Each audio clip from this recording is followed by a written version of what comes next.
What's stopping you from becoming a Catholic? Why can't women become priests? 1-833-288-EWTN. I don't understand why I have to earn salvation. 1-833-288-3986. What's stopping? Why do I need to confess my sins to a priest? What's stopping you? This is Called to Communion with Dr. David Anders on the EWTN Global Catholic Radio Network. Hey everybody, welcome again to Call to Communion here on EWTN. Delighted to have you with us on this Friday afternoon.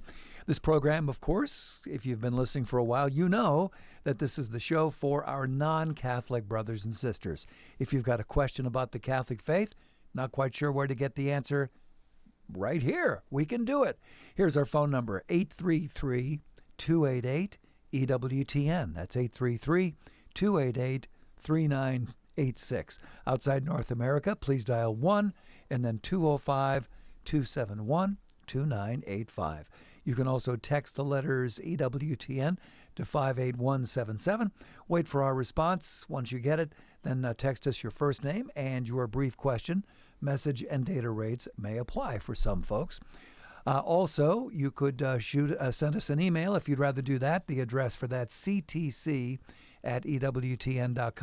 Send it to ctc@ewtn.com. All right, the show team is ready to roll here. Ace McKay, our producer. Vanessa is on social. Matt is screening. And I think we're ready for all that. If you would like to send us a question via YouTube, we're streaming there right now. We're also streaming on Facebook. So just put your question in the comments box, and we're off to the races. I'm Tom Price, along with Dr. David Anders. Tom, how are you? I'm great. How are you? I'm doing decent, thanks. How's your weekend shaping up? I'm hoping to visit with one of my kids who's sort of out of town. He's not very far out of town, but a little bit out of town. I'm hoping to go see him. Very cool. And, he is, as I am, a fan of Japanese Murasaki sweet potatoes. Really? Yes, I'm a big fan. And he lives someplace where they're not like in your corner grocery store. But we've got them around here, so I plan to load my car up with Japanese sweet potatoes and cart them off to my son. What a nice man you are. We're going to lead off with a question that came in just this morning. And this is from Dominic, who says, Dr. Anders, how would you answer someone who says believing that God exists is medieval thinking of a bygone era and no loving being would be so jealous as to demand your complete love and loyalty above all other persons? Love the show. Thank you, Dominic.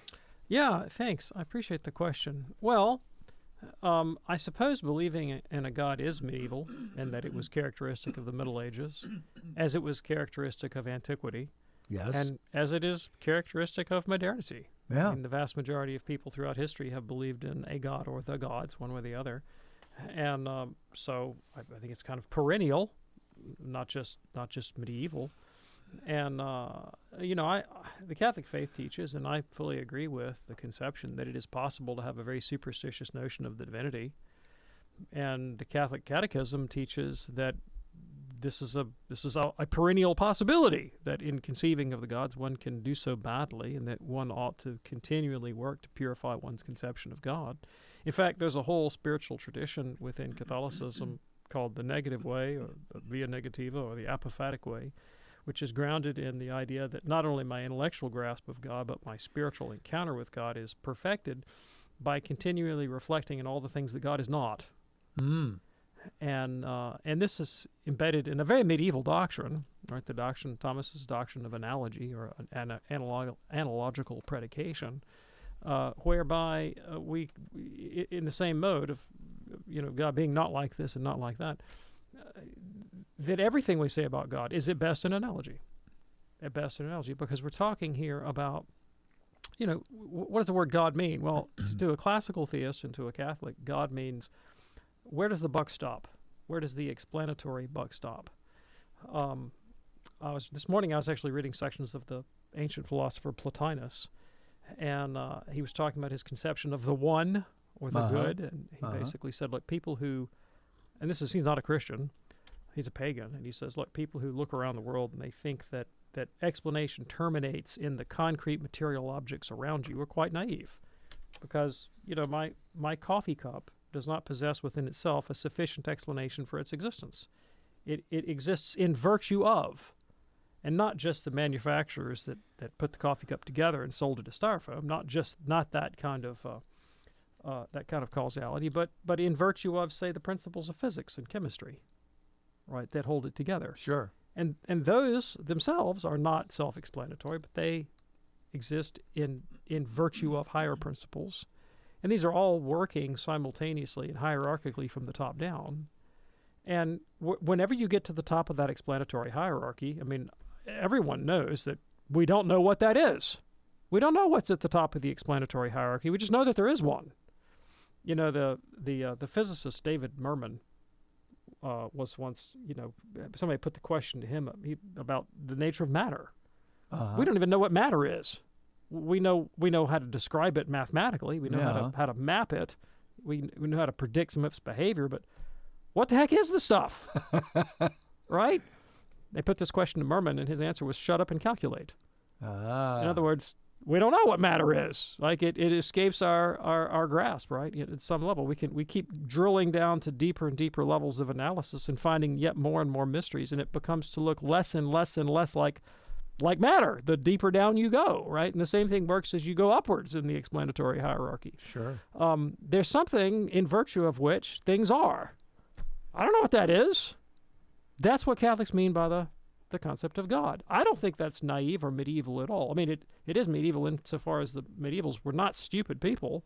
Right. And they grasped that God, whatever God is a mystery beyond compare, right? But I think the superstitious view is to just say, well, things just are and they lack explanation. Well, I mean, you can assert that all day long, right? But then try using your reason to explain things. Yeah. Well, why is X? Oh, I'm sorry, you can't answer that question. I mean, the whole scientific method is based on the idea that reality is intelligible. And then we can get closer and closer to grasping it by coming up with ways to falsify more and more wrong answers, right? But even then, that's kind of apathetic, isn't it? Sure you is. just keep coming up with things that reality isn't. Yeah. And that purifies and clarifies your understanding, but you don't ever really arrive at the question, what is it? That's what Catholics mean by God. We're doing the best we can with what we have. Thanks so much, Nicholas. I do appreciate, or Dominic, I beg your pardon. Dominic, thank you so much for your question. In a moment, we'll talk with Bob in Cape Cod, Nathan in Hamilton, New Jersey. Lines are open for you at 833-288-EWTN.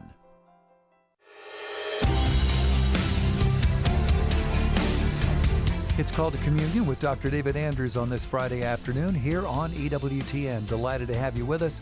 Our phone number, 833-288-EWTN. That's 833-288-3986. You can unite with a worldwide community in prayer and find peace in your daily life. We're glad to play a little part of that.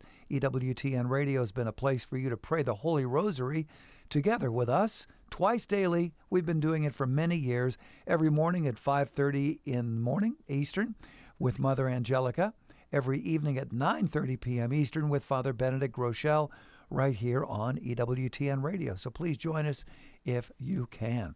If you're ready now, let's go to the phones at 833-288-EWTN, beginning with Bob on Cape Cod, listening to us on YouTube this afternoon. Hey, Bob, happy Friday. What's on your mind today, sir? Thank you. I appreciate you taking my call. Dr. Anders, I have a bit of a dilemma that I would like your counsel on. My daughter is getting married in November to a non-Catholic man. They were going to pre-Cana, and he stopped going. So the priest stopped with the proceedings. Uh-huh. He was about to get him dispensation to have a deacon come and be part of the marriage. And now there's no minister, there's no priest. And I would like to help her put something together that would be Catholic and something that would be appropriate without stepping over any boundaries and lines. If I can help her make this ceremony as beautiful as possible, even though it will not be in a Catholic church with a deacon or a priest or even a minister. We had kind of a bad phone connection. But I think I got the question. Okay. So All right. Bob has a daughter who was on track to get married in the Catholic Church, and then for some reason just quit, just got derailed, and is now going to have a wedding ceremony that is not going to be a valid wedding, it's not going to be a valid marriage, and it's not going to be in the church. And Bob wants to know, I mean, given that the thing's going to take place, whether he wants it to or not, can he nudge the thing in a direction that'll give it a kind of Catholic flair, sort of Catholic ethos that might be of help to her down the line? Well, look, from a purely natural point of view, not a supernatural point of view, the fanfare and the celebration and the imagery and the symbolism and the community gather around a married couple are not inconsequential, and the couple will look back on those events fondly, hopefully, right? And they will, it's like, when you've gone to confession. Well, no, that's a bad analogy because that's a valid sacrament. Let's say you make a clean breast to a friend, and you kind of you reconcile, and you sort of bare your soul, and you have this sort of deeply moving emotional experience, and something positive comes out of it, and you look back out in the years to come, and you think that's a benchmark in my life. I remember that event. It was quite painful. It was difficult. It was emotional. It was moving, and that sort of grounds you, and you can think about that and reflect as you move forward. And so those kinds of elements of any ritual, the fanfare aspect, does sort of capture the imagination. They become a point of reference into the future. So, I mean, those aspects are fine, and they have a role to play.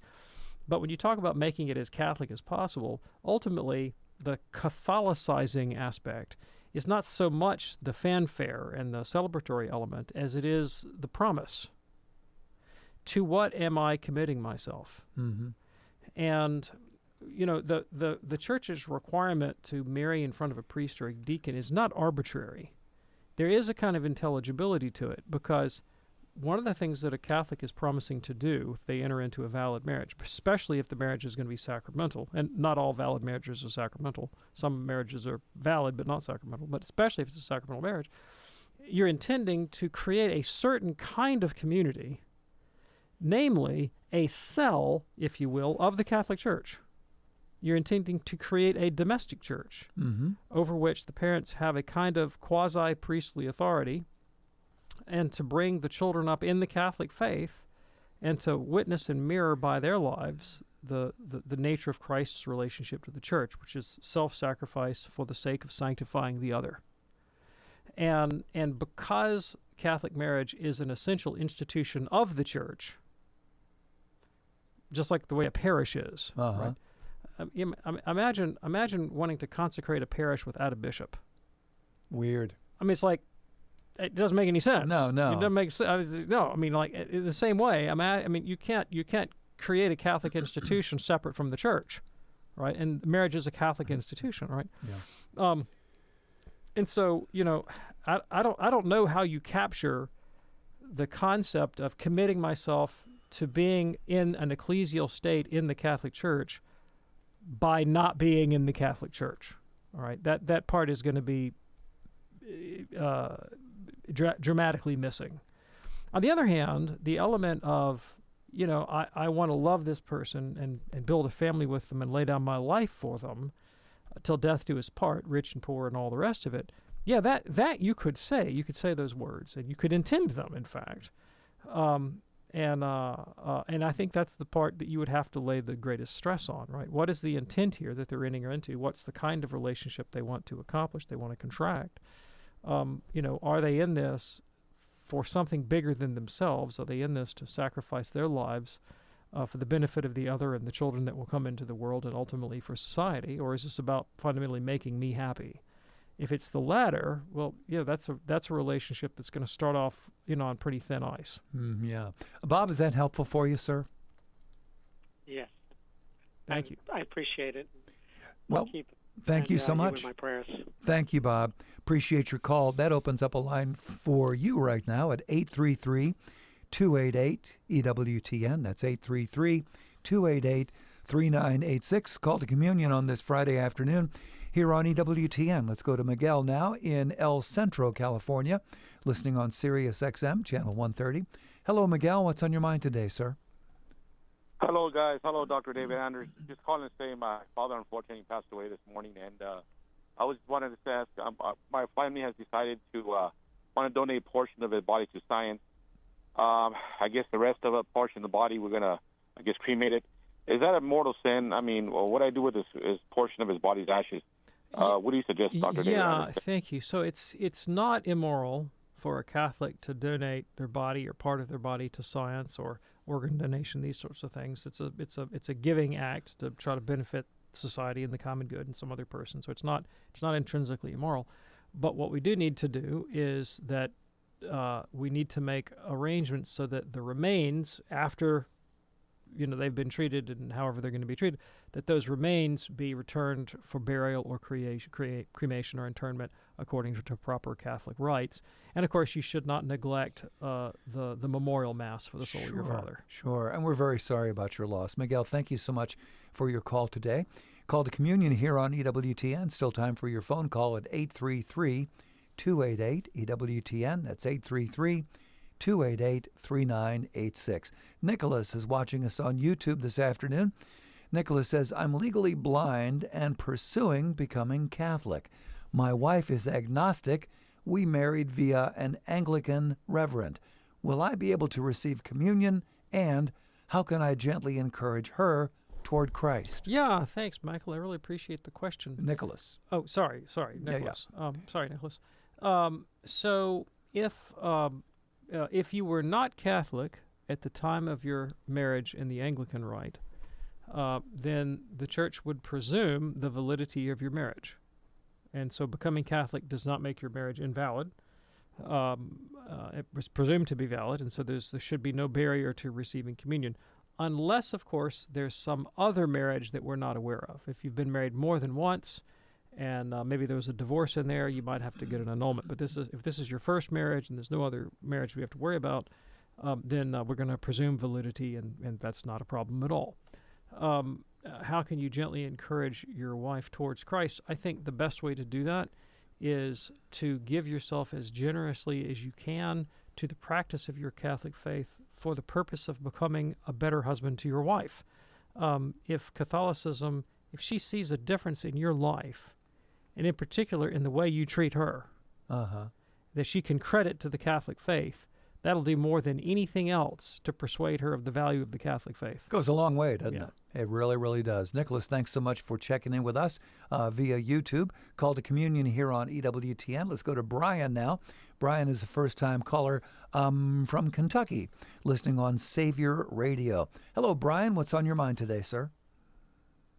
I just want to thank you both for all of the conversion that you help out in and all the things that you do. Your program is fantastic. Thank you. There's a couple that I know that I'm very close to and mean the world to me that were married about 21 years ago, and they were married in a Catholic church during Lent. And I look back on it now and I realize that was terrible timing. I'm not even sure why it was allowed, but they were married in the Catholic church. Is that, I don't know. I'm assuming that doesn't make the marriage invalid or anything like that, but does it have any effect on it, I guess? I appreciate the question. So, to the best of my knowledge, the only 2 days during Lent in which weddings in the Catholic Church are absolutely forbidden are Good Friday and Holy Saturday. You can't get married on Good Friday or Holy Saturday.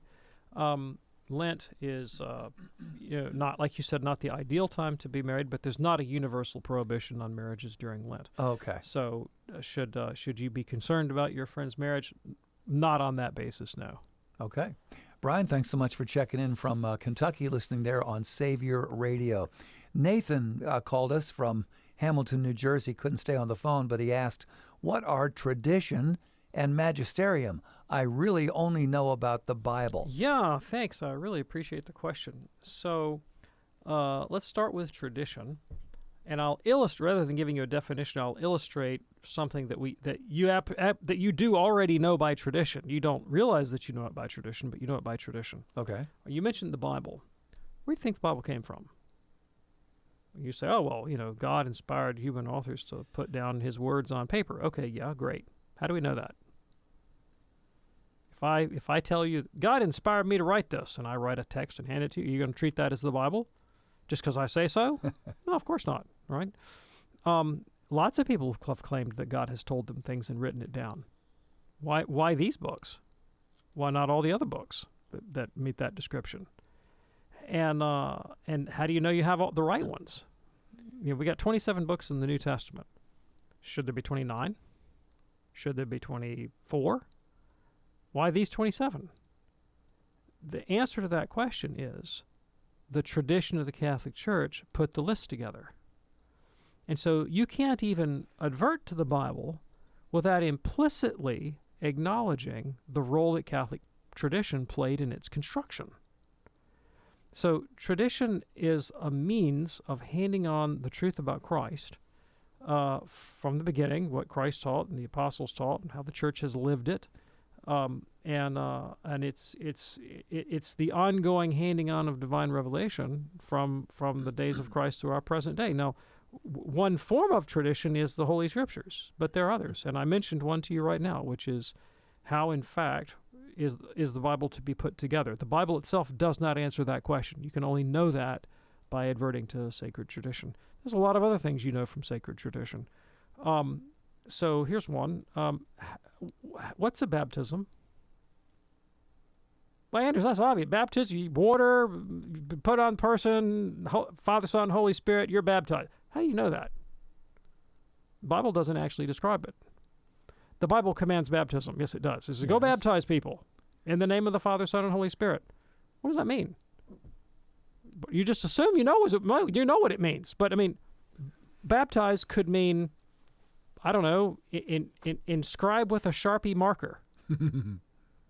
It could. You don't know what it means. Right. Right? I mean, in the name of the Father. I mean, I write these names on somebody's wrist. Is it a tattoo? What is baptism? Bible doesn't tell you what baptism is. It involves water. I could imagine ancient tattoos involving water. I mean, you know this because sacred tradition. Yep. I could go on all day long. I mean, there's thousands of things about the Christian faith that we presume to know and get right that you don't, in fact, know from the Bible, but they're part of Christian practice and have been forever. That's what we mean by sacred tradition. The Magisterium. In the Bible, Jesus says to the apostles, go into all nations and teach them everything I've commanded you, and I'll be with you to the end of the age. Boom. Jesus commissioned specific individuals with a job, namely teaching. The Latin word magister, from which we get the word magisterium, means teacher. The magisterium is the task of teaching that Christ assigned to the church and those in the church to whom he gave the job. The teaching authority and the teaching office of the church. That's what the word magisterium means. It's part of the church's constitution as designed by Christ. There are people in the church who are authorized to authoritatively teach the gospel, and Christ has given them a promise of divine assistance. I will be with you to the end of the age, and whatever you bind on earth is bound in heaven. That's what we mean by magisterium. There you go. Nathan, thanks for checking in from Hamilton, New Jersey, listening this afternoon here on EWTN's Call to Communion. Our phone number here, 1-833-288-EWTN. That's 833-288-3986. If you have a question for Dr. David Anders, outside America, North America, please dial 1 and then 205-271-2985. And, of course, you can always text the letters EWTN to 58177. In a moment, we'll get to a question from VE, also one from Drew, watching us on YouTube. But plenty of lines available for you. Can't always say that, but they are available right now. 833-288-EWTN for Call to Communion with Dr. David Anders. Do stay with us.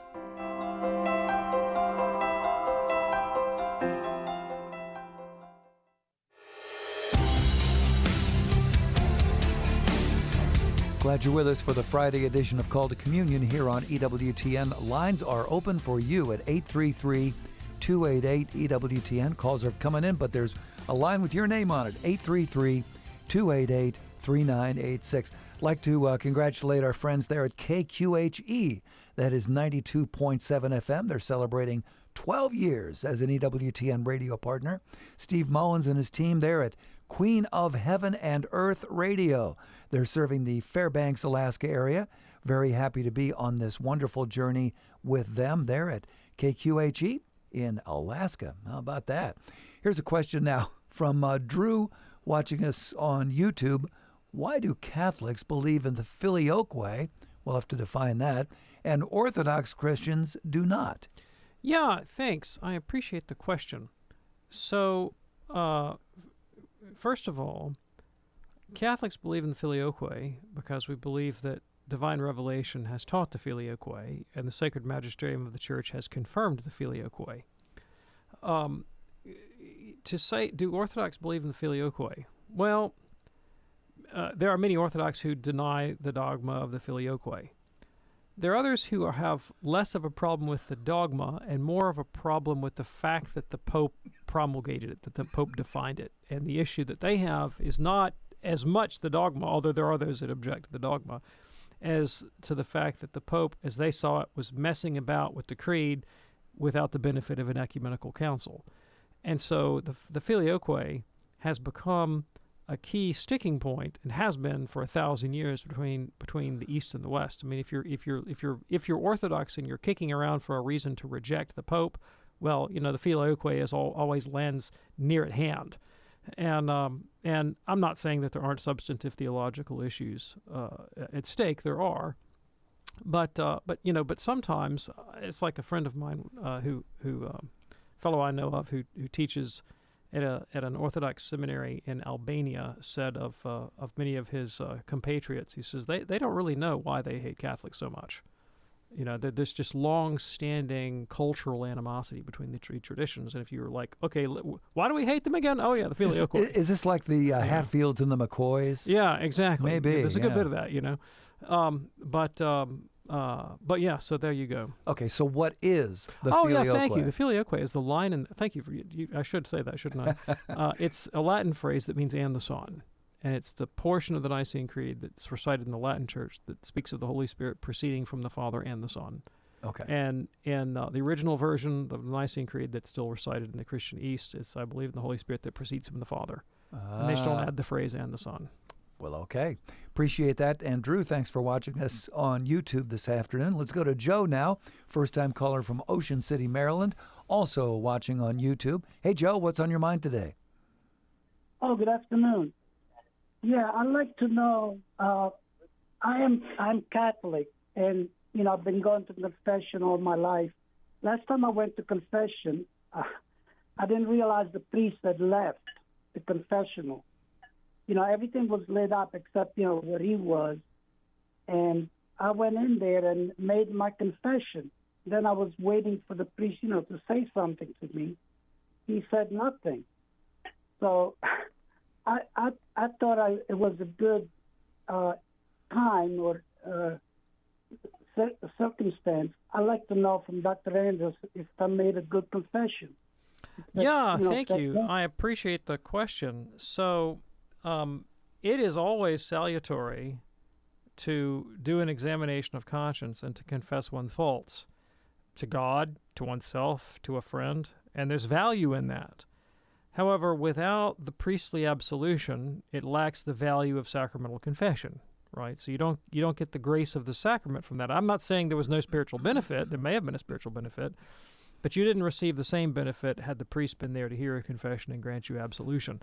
Of course, if you confessed any mortal sins, then you would not be properly disposed to go to communion until you receive that priestly absolution. So my recommendation is, however beneficial the practice was to you, I would still go back and make a valid confession to a priest. You reminded me of something that happened to my wife years ago. Here at EWTN, on the campus, there's a hall called the St. Michael Hall, because there's a big statue of St. Michael, and there are 4 confessionals in there, big old confessionals in there, and the priests that live out here at the friary hear confessions every day, I think, except Sunday. And my family has come out to confession here for many years. And the practice typically is they'll start hearing confessions about 11, and they'll wrap it up about noon because there's a noon mass at the network. And then sometimes they'll come back after the mass and keep going, right? But not always. And my wife had waited in line for confession, and she was the last person into the confessional before the noon Mass. And this was Father Angelus was still alive. In fact, it was Father Angelus. Okay. And so she goes in, and he's in a big rush to kind of move things along because he's got to go say Mass. And she makes her confession. And then, as far as she could tell, this is not actually what happened, but as far as she could tell, he just got up and walked out of the confessional. And she was like, is he coming back? I mean, I'm right in the middle of my confession. Is he going to come back? And so she waited, and she sat there on her knees in the confessional and waited. And she ended up waiting for the entirety of the Mass. Oh, my. All right. And then he comes back right after Mass. He says, I remember, I got the story wrong. He did say, excuse me, I have to go say Mass. Okay. So he says, I have to, and he splits, right? And she's like, but he didn't absolve me. What's going on, And so he goes and says Mass, and he comes back, and he sits down in the box again. And she starts, and he's like, you're still here? And she says, well, yeah, you said you had to go say Mass. And he's like, yeah, but I absolved you. And she missed that. Somehow she missed the absolution. Oh, boy. And so she sat there on her knees during the Mass waiting to be absolved, and she'd already been absolved. Wow. Yeah. Well, there you go. Joe, thanks so much for your call. Glad you checked in from Ocean City. Cool town there. Call to Communion here on EWTN. We can squeeze in a few more phone calls for you at 833-288-EWTN. That's 833-288-3986. Got a question from V watching us on YouTube today. Jesus says the possibility of rich people going to heaven is slim. Does that prove that works matter as well as faith? How would someone rich make it right with God? Yeah, thanks. I really appreciate the question. So, in my opinion, if all you had were the synoptic Gospels, Matthew, Mark, and Luke, no one would have ever dreamed of coming up with the error of Martin Luther. I mean, it's unthinkable that someone could read the Gospels and come to the conclusion that Jesus teaches that we are saved by faith alone. In fact, Jesus teaches explicitly the exact opposite. He articulates the theory of salvation by faith alone and rejects it. So in the account of the Last Judgment that we read in Matthew 25, Jesus says, many people will come to him on the last day and say, I have faith in you. And he'll say, away from me, I never knew you, because you didn't feed the hungry and clothe the naked and give drink to the thirsty. Yeah. He tells us flat out that faith alone doesn't save. And every time he addresses the question, what do you need to do to be saved? It's ethical behavior. Every time Jesus answers the question, he outlines the ethical behavior that's necessary as a condition of salvation. This is one of the episodes that you've mentioned, but all of the Gospels are like this. All the Gospels are like this. But to the question, what would a rich person have to do to make it right with God? Well, the Catholic Church does not teach that this is normative for everyone, but Zacchaeus is a pretty good example. Yeah. Right? I mean, Zacchaeus, Jesus lies in wait for Zacchaeus. Yeah. Zacchaeus is up the tree. Jesus walks up to him and says, come down, I'm going to your house today. And he eats with Zacchaeus. And then afterwards, Zacchaeus says, I'm going to, if I've defrauded anybody, I'm going to pay him back 7 times. And here I'm going to give half my possessions to the poor. And Jesus says, salvation has come to this house. Zacchaeus makes it right by the people he defrauded, and he takes care of the poor. Now, it's interesting. Jesus says Zacchaeus is saved, but Zacchaeus did not do what Christ asked of the rich young ruler. The rich young ruler comes to Jesus and says, good teacher, what must I do to inherit eternal life? And Jesus says, why are you calling me good? Why are you calling me good? You already know what to do. Go keep the commandments. And the kid says, well, I've already done that. And Jesus says, one thing you've lacked. He didn't say sell half. He says, sell everything you have and give to the poor. Come and follow me. Yeah. So Zacchaeus, it was half. This guy, it's all. Then there's the Gerasene demoniac, who's seemingly doesn't have a lot, but he's off, among the rocks and hills, beating himself with stones and being tormented by an evil spirit. And Christ liberates him. And he says, Jesus, you're the greatest, you're the best. Can I come follow you? So he explicitly asks to do what Jesus exhorted the rich young ruler to do. Jesus says, no, you go home and tell your family everything that God has done for you. So he gives 3 different pieces of advice to 3 different people, right? And it's interesting to know what to make of the Gerasene demoniac, right? I mean, why did Jesus send the guy home? Well, seemingly the guy's problem was not attachment to material gain. Christ didn't challenge him to give that up because it wasn't an issue for him. Right. But instead, he suffered enough, and Christ wants to return him to his family so he can bear witness to what God had done in his life. So the sacrifice he had to make was different. But everyone had to make a sacrifice. Fascinating. Appreciate that. Thank you so much for your question there. It is Called to Communion here on EWTN. Still time for a few more calls at 833-288-EWTN. That's 833-288-3986. This weekend on the great program Blessed to Play, Ron Meyer talks with Sophie Risk. She is a women's collegiate lacrosse player. She won a national championship for the University of Tampa a while back. Her faith is a driving force in her life. They'll explore that on Blessed to Play, Sunday afternoon, 4:30 Eastern, only on EWTN Radio. Let's go now to Jason, a first-time caller in Texas, listening on the great Guadalupe Radio. Hey, Jason, what's on your mind today, sir? Hey, guys. Just want to ask, scenario is my wife and I had recently has been praying for a better opportunity here for my work and my career, and this opportunity came with the interview today, and it's not quite what we had thought about, and we believe that this interview even just came as an answered prayer, and I wanted to ask if there's like a specific way or like how I should go about discerning, do I accept this fully?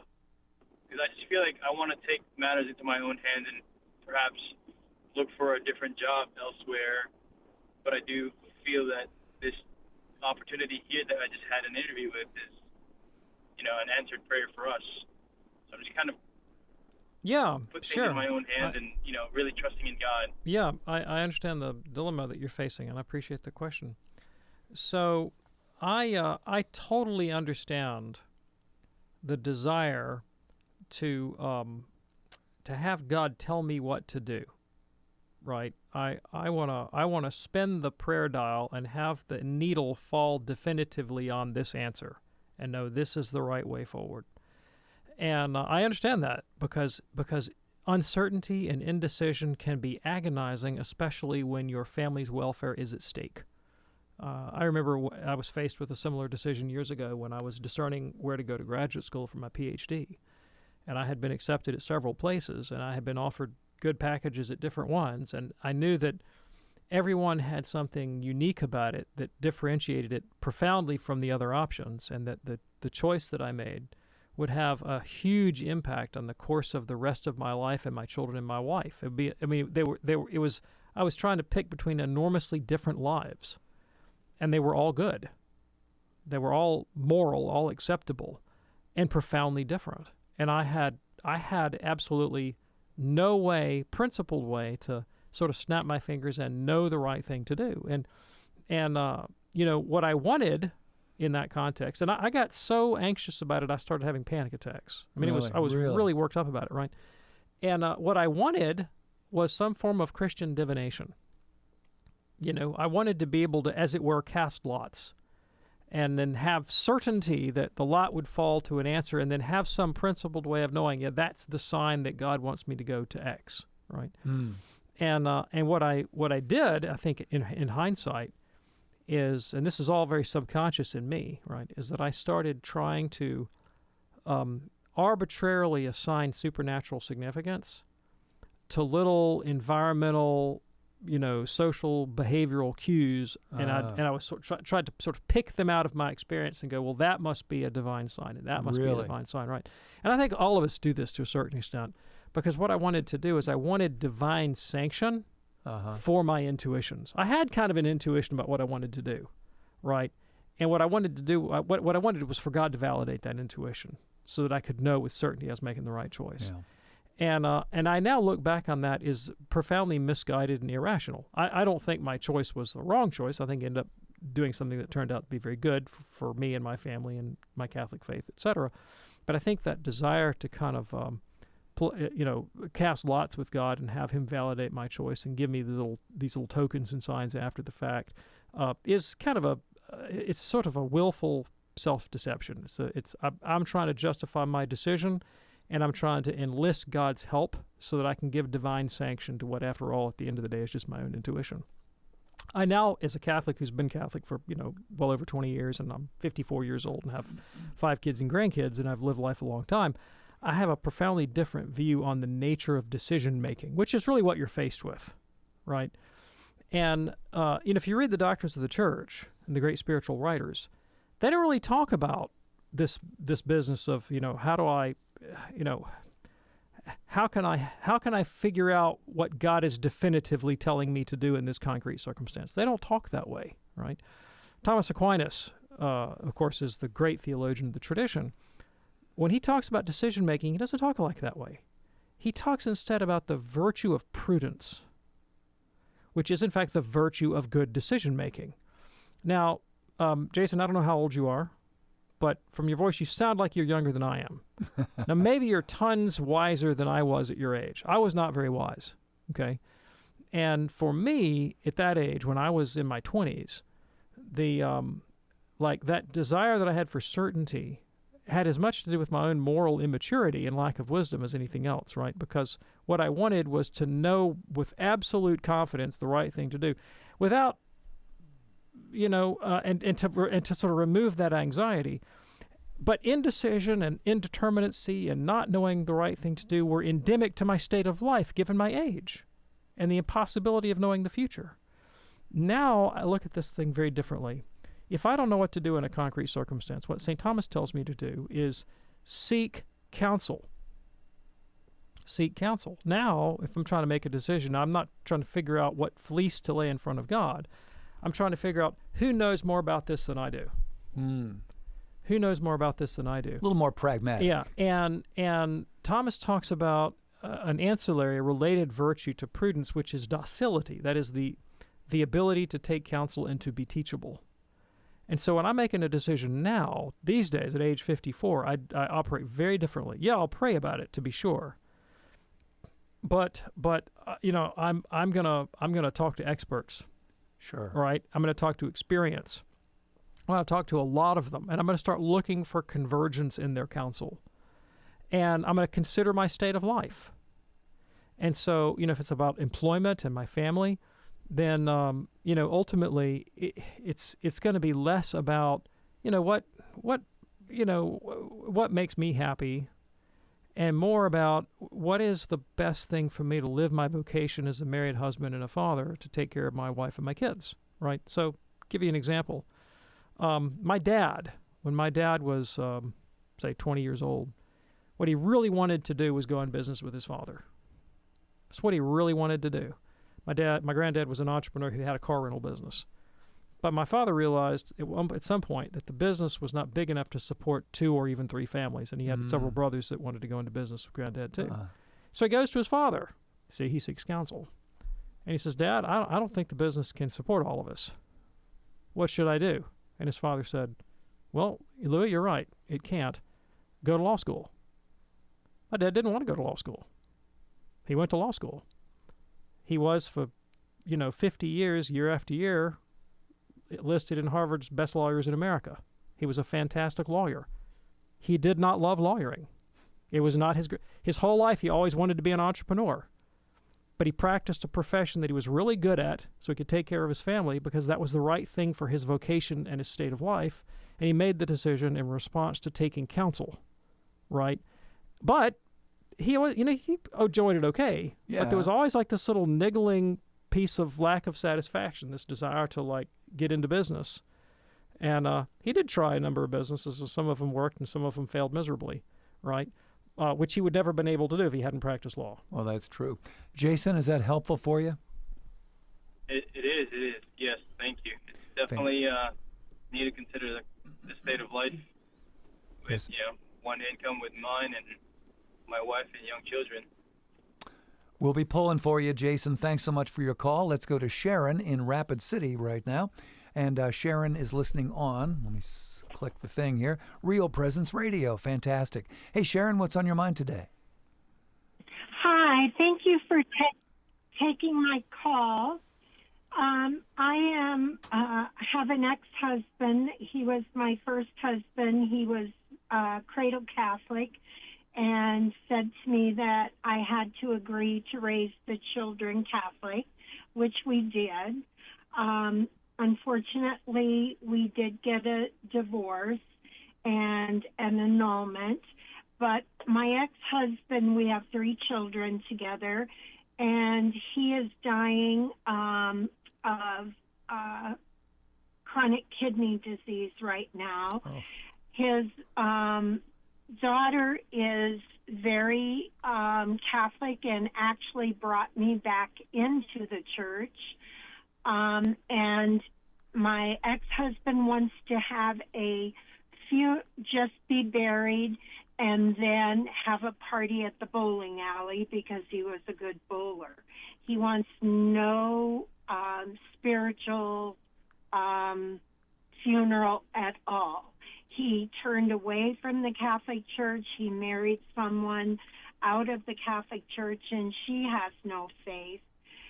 Is it wrong? And my daughter has spoke to his wife and said, this is important to have a memorial for him, have a mass for him, and she keeps saying that's not what he wants.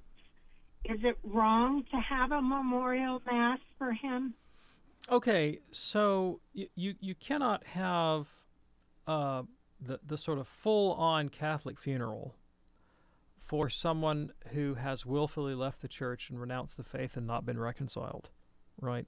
Yeah. You can always have a mass said for the repose of someone's soul. Sure. But you can't have the sort of the full-blown Catholic funerary rites for somebody who has left the church. And so that's the way I would handle this. He's not in the church. He's not going to have a Catholic funeral as such, but the children could privately have masses said for the repose of his soul and to pray for the repose of his soul. And, they can honor his wishes about parties and so forth to the extent that they want or don't want. Sure. Sharon, I hope that's helpful for you. Thanks for checking in from Rapid City. Let's go to Mark, a first-time caller from Chicago, listening on Sirius XM, Channel 130. Mark, what's on your mind today, sir? I just want to be real quick. Dr. Anders always quoting, obviously, the fathers of the church, St. Thomas, Augustine. Or is it just because that's from his conversion into the Catholic Church? But for dispensationalists or Protestants or somebody who's gone to a Protestant seminary, do they not acknowledge the early church and the fathers of the church part of the seminary or part of their life? I don't hear anybody on TV or any preacher once ever quoting Augustine or St. Thomas. I know there's a big difference. But why is that, since it is the foundation and the core of the early church that was passed on from the disciples to Polycarp and so on and so forth? Okay, yeah, sure. So it depends on what Protestants you're talking to.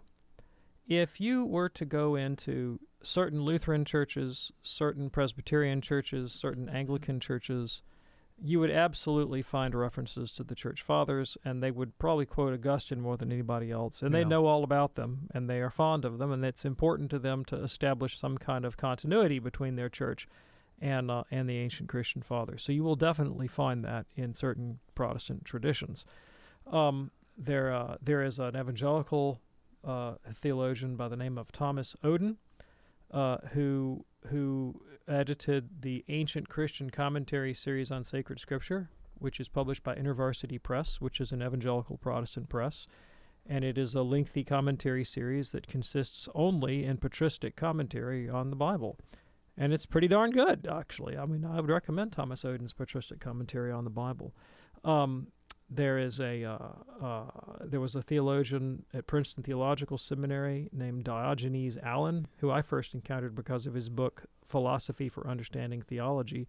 But he went on to write a subsequent book on spiritual theology, which you read it and you're like, well, this could have been written by a Catholic. It's grounded in the mystical tradition and the patristic tradition of the church. And so, I mean, I could go on all day. I mean, the many, many, many examples of this kind of thing.